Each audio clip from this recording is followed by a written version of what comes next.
important are these quality gains that you're seeing today in the DQRS survey? Well, I read in the paper this morning that quality is really important to the consumer.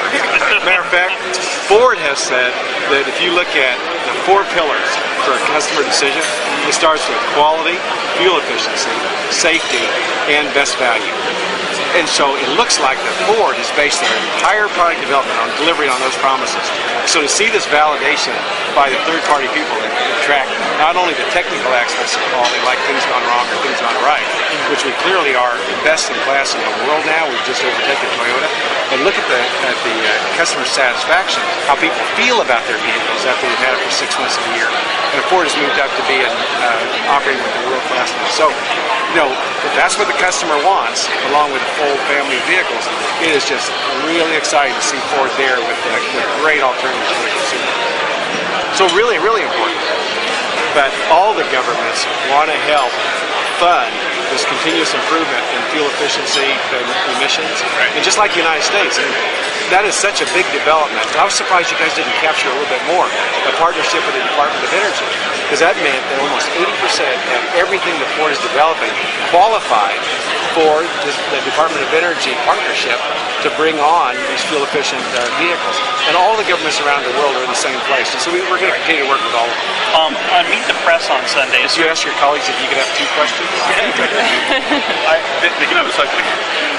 A certain senator made the comment that you had called him and complained about the financing that the government is providing to GMAC, and said that you told him that puts you at a competitive disadvantage. Is that true? And can you elaborate on that?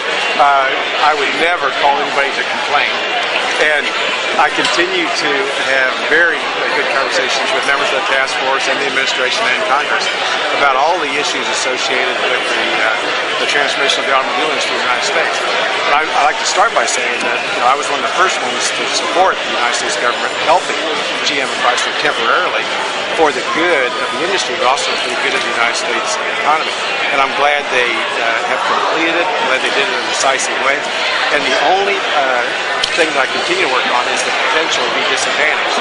And I don't think we are. But when it comes to the financing, we just wanted to make sure the area you're talking about with GMAC is that they are a bank. They need to operate as a bank. They need to maximize their value creation for the shareholders. And so we just want to make sure that we're not disadvantaged that way, and I don't think we are. So that's Ford Credit is absolutely where we want it to be. It's a strategic asset to have a captive finance company because their sole purpose is to support the dealers and the customers on financing Ford cars. It's a fabulous competitive advantage.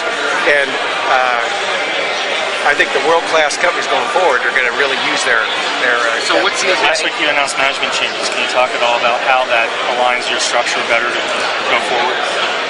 It doesn't really realign the structure at all because Jim is going to continue to lead marketing worldwide, but he also is going to get a chance to pick up some operational experience working with Mark on Canada, Mexico, and South America.